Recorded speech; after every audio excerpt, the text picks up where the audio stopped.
We understand it still that there is no easy road to freedom. We know it well that none of us acting alone can achieve success. We must therefore act together as a united people for national reconciliation, for nation building, for the birth of a new world. Let there be justice for all. Let there be peace for all. The sun shall never set on so glorious a human achievement. On December 5th, 2013, Nelson Mandela, the revolutionary leader who became the first black president of South Africa, died at his home in Johannesburg after years of declining health. Mandela rose to prominence as a young man in the fight against apartheid, a system of racial segregation and oppression in South Africa. He became a key figure in the African National Congress, advocating for equal rights and racial justice across the continent. Though initially dedicated to peaceful protests, years of frustration over the lack of meaningful progress pushed Mandela to support armed resistance, a shift that would see him arrested and sent to prison in 1962. For 27 years, Mandela languished, much of that time on the infamous Robben Island near Cape Town, enduring unimaginable hardship. But by the 1980s, as the outside world began to take notice of the practice of apartheid by South Africa's minority white leaders, Mandela became a global symbol of dignified resistance to inequality. His release from prison in 1990 marked a turning point in South African history.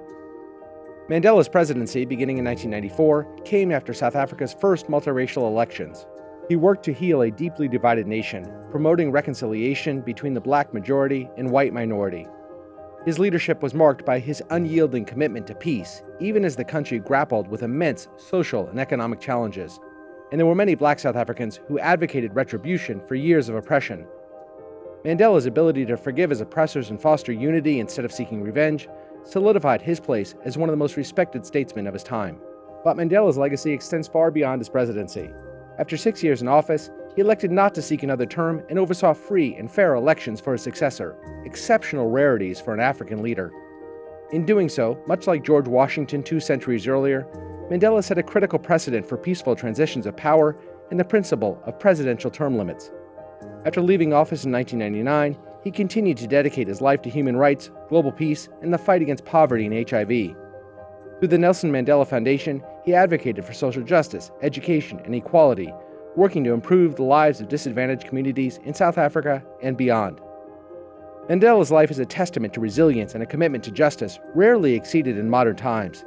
He was awarded the Nobel Peace Prize in 1993, and he is widely regarded as one of the most important and influential figures of the 20th century of any race, from any part of the world.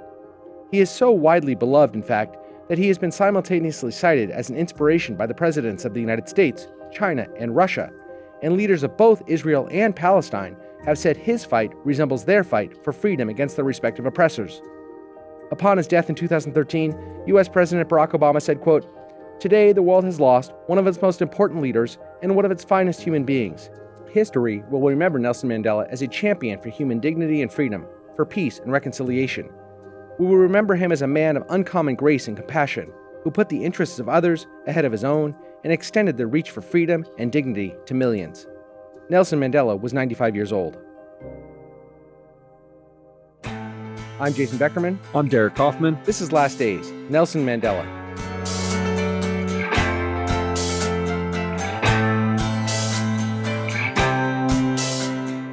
Nelson Mandela remained politically active for more than a decade after his presidency ended, but by 2011, his advancing age, coupled with the wear and tear he'd sustained during decades of forced labor on Robben Island, began to erode his physical health. In February 2011, at age 92, Mandela was briefly hospitalized with a respiratory infection, attracting international attention amidst false reports he was receiving hospice care. In fact, his lung infection remained at bay, and Mandela continued to make public appearances as Africa's most senior and respected statesman for another 2.5 years. But in the summer of 2013, the lung infection returned, and he was again hospitalized. Over the ensuing months, his health worsened, and he was rarely again seen in public. Finally, on the night of December 5th, 2013, South Africa's President Jacob Zuma took to television and delivered the long-expected announcement. Our beloved Nelson Rolihlahla Mandela, the founding president, of our democratic nation has departed. He passed on peacefully. Mandela's memorial service on December 10th, 2013 was held at the FNB Stadium in Johannesburg and was attended by tens of thousands of people, including citizens, celebrities, and 90 world leaders, making it one of the largest gatherings of heads of state in world history. Despite the rainy weather, the mood was, in keeping with African custom, one of raucous celebration and reflection on Mandela's life, both as a husband, father, and friend, and as one of the first democratically elected leaders in the history of Africa. President Barack Obama traveled to Johannesburg for the memorial and, despite pouring rain, gave what is often regarded as one of the finest speeches of his presidency, referring to Mandela as, quote, the last great liberator of the 20th century, and drawing historical parallels with the revolutionaries who preceded him. Like Gandhi, he would lead a resistance movement, a movement that at its start had little prospect for success. Like Dr. King, he would give potent voice to the claims of the oppressed and the moral necessity of racial justice.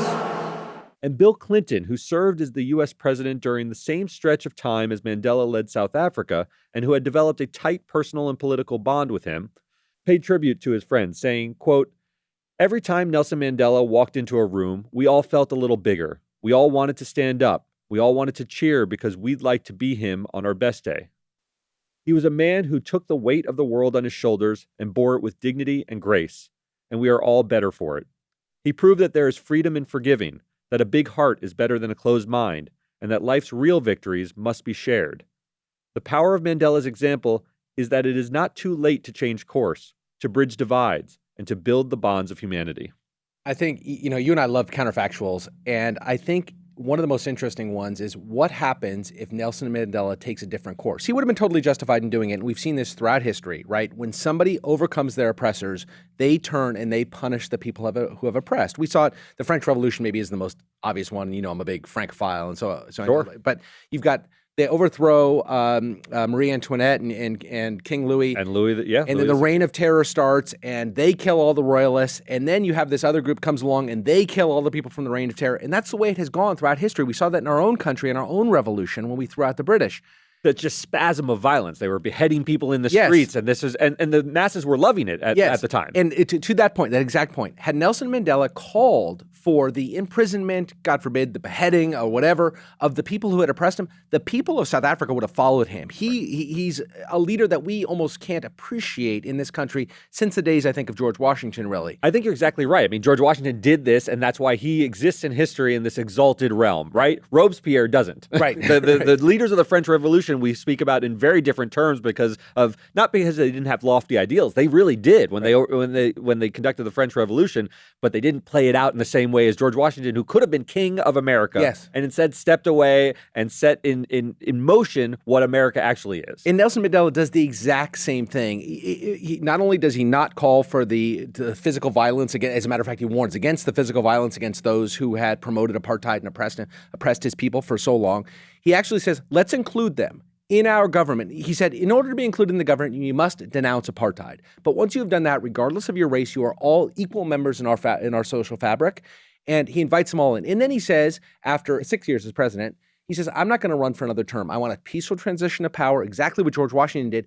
He could have declared himself king, and the people would have followed him. Oh, absolutely. And we can't gloss over, for 27 years when he's in Robben prison, he could have been festering with resentments. Yes. I mean, he was fighting against apartheid for decades. He was a very important figure even before he was released, and he had the support of the masses. The people of South Africa adored Nelson Mandela. So to show the restraint, to not behave in this way, it's just unique. It's staggering. And compare this to what happened in Zimbabwe, right? When they gained their freedom, their revolutionary leader, Robert Mugabe, seized authoritarian control, seized all the land, and promoted his own personal ambition, because that temptation is often difficult to overcome. He also refused to have elections later on. He saw the economy collapsing under him because he basically uprooted all the farmers and said, I'm going to give the land to my political cronies instead of you farmers having it. It was a disaster. And Zimbabwe is still paying a huge price. They're one of the poorest countries in Africa now, whereas South Africa has remained a politically and economically vibrant country.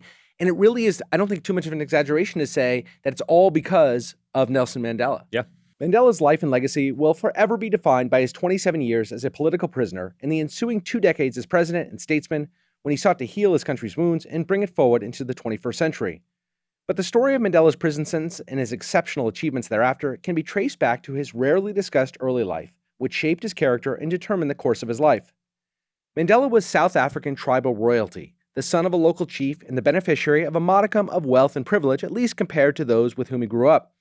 A primary benefit of his relative privilege was his ability to meet and ingratiate himself with the Methodist missionaries who were engaged in an arm race with other Christian denominations throughout the middle of the 20th century to convert as many black South Africans, and Africans generally, as possible.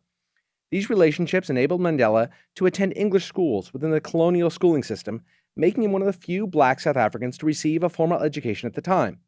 It was there that his teacher, unable to pronounce his Xhosa name, Ro Lilala, gave him the English name Nelson, an act that foreshadowed the clash between African and colonial cultures that would define much of Mandela's life. Mandela showed himself early on to be exceptionally smart, which enabled him in 1965 to be the sole black member of his class to be invited to attend Fort Hare University, one of the few higher education institutions to admit black South Africans.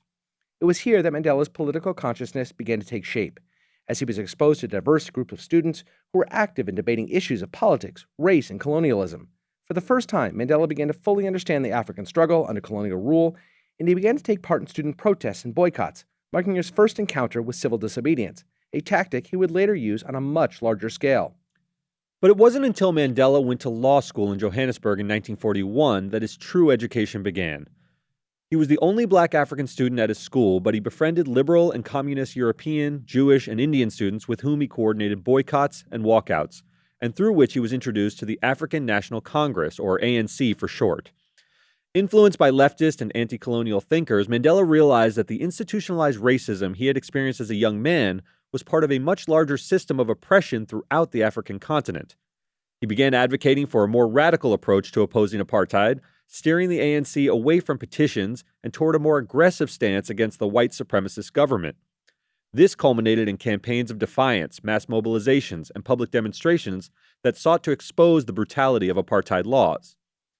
His decision to join the military wing of the ANC and adopt armed struggle was not impulsive. It was a measured response to the increasing violence and repression by the apartheid regime. For many years, Mandela operated covertly to evade capture by the authorities. He adopted aliases and traveled extensively within South Africa and abroad, often using pseudonyms supported by forged documents. He attended conferences of like-minded radicals to seek financial and political support for the anti-apartheid movement and learned tactics of guerrilla warfare he believed he would need to continue the struggle. His growing international connections amassed through visits throughout Africa, including one meeting with legendary Ethiopian Emperor Haile Selassie, raised his profile on the global stage. The South African apartheid government finally had enough with Mandela, and they issued a warrant for his arrest in 1959. Mandela went into hiding and evaded capture for 17 months. His followers gave him the sobriquet the Black Pimpernel, a play off the 1905 novel The Scarlet Pimpernel, about a revolutionary during France's reign of terror. During this time, he lived a double life, sometimes posing as a chauffeur or gardener, while continuing his underground activities, including organizing sabotage operations, recruiting ANC members, and seeking international support for the liberation movement. His international travel and activities made him a top target for the apartheid governments, and by the summer of 1962, he was the most hunted man in the country.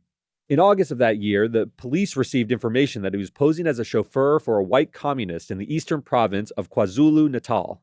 So there have been a lot of questions in the decades since about who tipped off South African intelligence about Mandela's location, and very likely it was the CIA. The CIA was obviously, it's the height of the Cold War, right? This is the 1960s. The CIA is actively involved in repressing communism wherever they find it. We had done it throughout South America, throughout Southeast Asia. Obviously, we are now tiptoeing into the clash in Vietnam.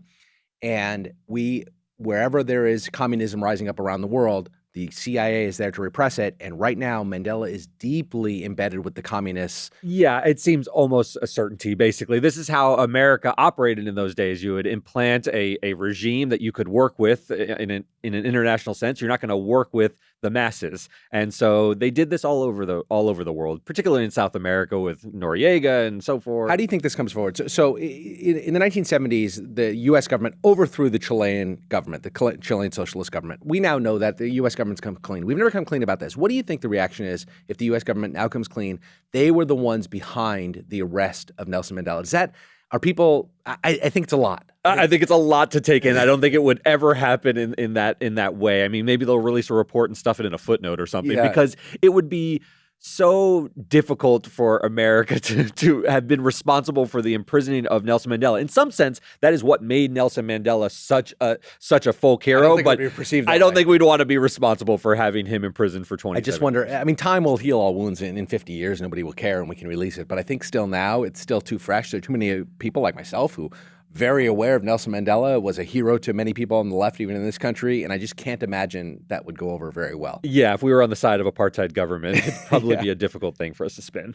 Well, regardless of who turned him in, on August 5th, 1962, while traveling back to Johannesburg from an ANC meeting, Mandela was arrested, shackled, and taken to prison.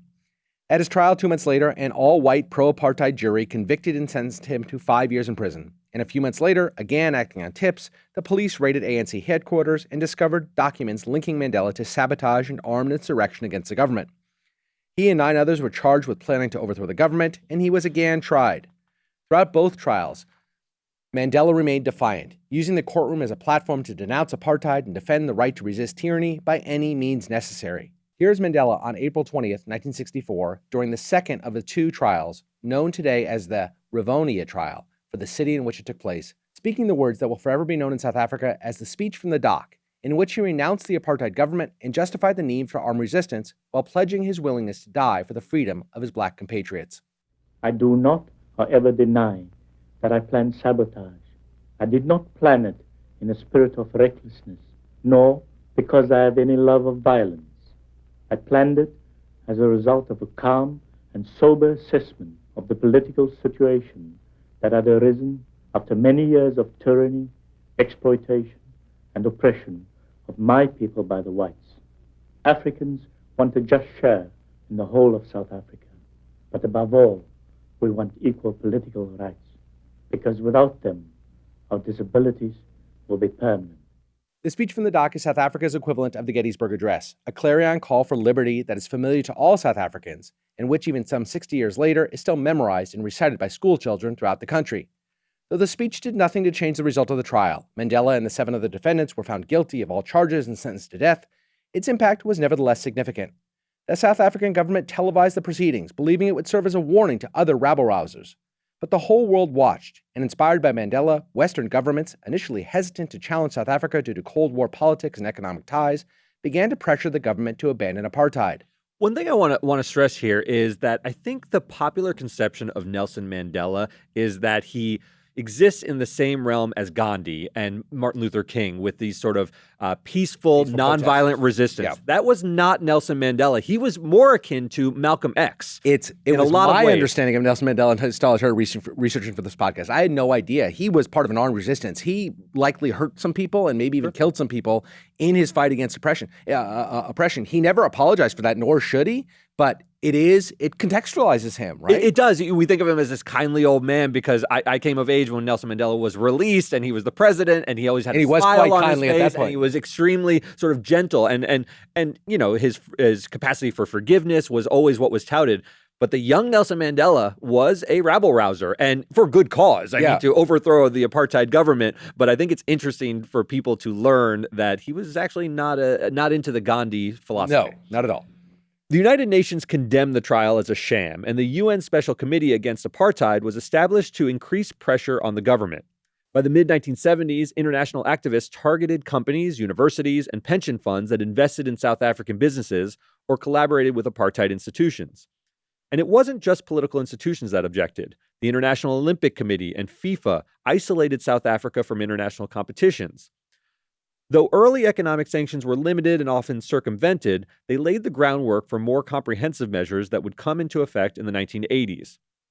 In addition to sanctions, the Rivonia trial prompted a wide-scale cultural boycott. Musicians, writers, filmmakers, and intellectuals refused to perform in or engage with South Africa. Sidney Poitier and Jane Fonda denounced the apartheid government, and Bruce Springsteen, U2, Bob Dylan, and Miles Davis refused to perform there. And in 1985, Stevie Wonder accepted his Oscar for I Just Called to Say I Love You, and said he was doing so in the name of Nelson Mandela. Later that year, South Africa's president, P.W. Botha, offered to release Mandela on the condition that he renounce violence as a tactic of the ANC. Mandela refused, declaring that his commitment to the struggle for freedom would not be compromised as long as apartheid remained in place. He said, quote, "Only free men can negotiate. Prisoners cannot enter into contracts." By the late 1980s, the apartheid regime was economically and politically isolated and faced mounting internal unrest. The relentless pressure from the international community, coupled with growing resistance from South African anti-apartheid organizations, pushed the government toward reform. And then, finally, in 1990, under the leadership of President F.W. de Klerk, the South African government began dismantling apartheid. De Klerk lifted the ban on the ANC, and then on February 11, 1990, after 27 years in prison, Nelson Mandela was freed. You and I like to debate the most influential people in history. We've created lists about this, right? Who do we think is the most influential person in history? And there's two primary factors, right? You have to impact a lot of people. You have to be really important. You have to be remembered for a long period of time. But then the other one is like, had you not been there, would the change have ever been made? We think about like Thomas Edison, right? A very important dude, but the light bulb was coming. Our lives would be no different today had Edison lived or not lived, right? We would have got the light bulb from Tesla or something. What does South Africa look like without Nelson Mandela? I don't know the answer to that. It's a thought experiment. Yes. But what do you think? 1990 was an interesting time because that was when the Soviet bloc was also falling. So in some sense, the course of history was changing, but you can't diminish Nelson Mandela's importance because Africa was a continent unto itself, and it was somewhat isolated from the movements in Europe and other parts of the world.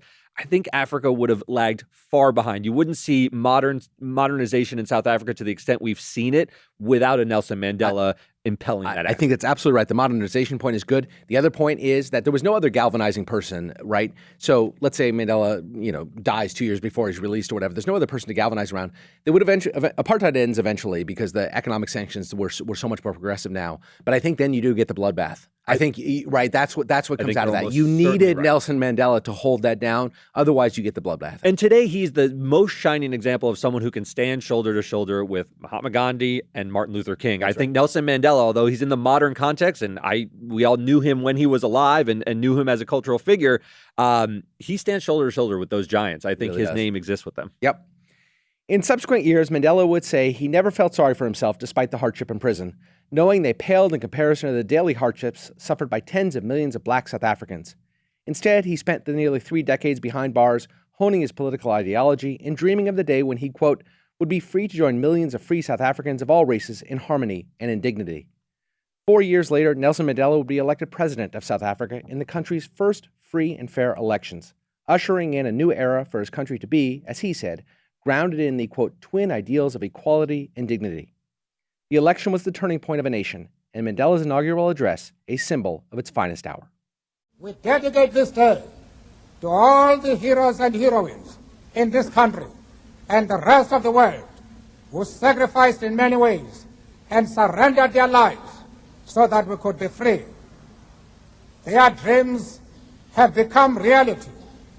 Freedom is their reward. We are both humbled and elevated by the honor and privilege that you, the people of South Africa, have bestowed on us as the first president of a united, democratic, non-racial, and non-sexist South Africa to lead our country out of the valley of darkness.